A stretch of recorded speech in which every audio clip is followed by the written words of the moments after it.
مامان جونم. بله مامی جون.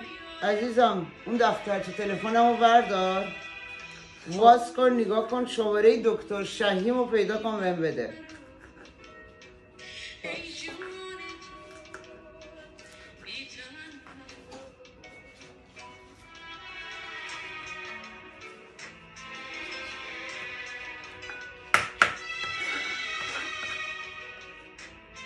مامی تو داره که نیست.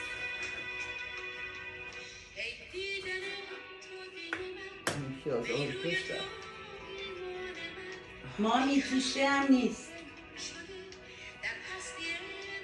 شماره دکتر شهیمو بده من.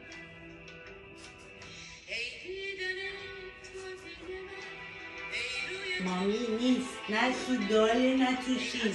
نمیفهمم چی میگی. نه نوشته دکتر شهیم نداریش. دکتر شهیم شمارهشو بده من. مامی نیست. ای بابا همه کارو خودم باید بکنم. اینو بده من. کلفتی و ظرفشویی و بده من. بیا اینجا دختر، بیا اینجا.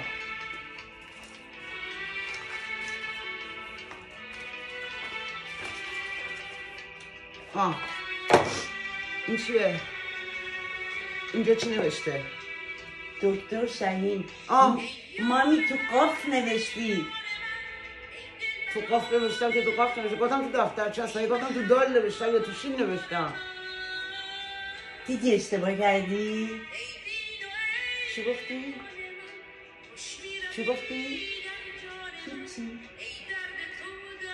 هیچ وقت به مامانت نمیگی اشتباه کردی. آدم به مادرش نمیگه اشتباه کردی. اینو کردی تو کلت یا نه؟ چشم مامی. برو چشم مامی.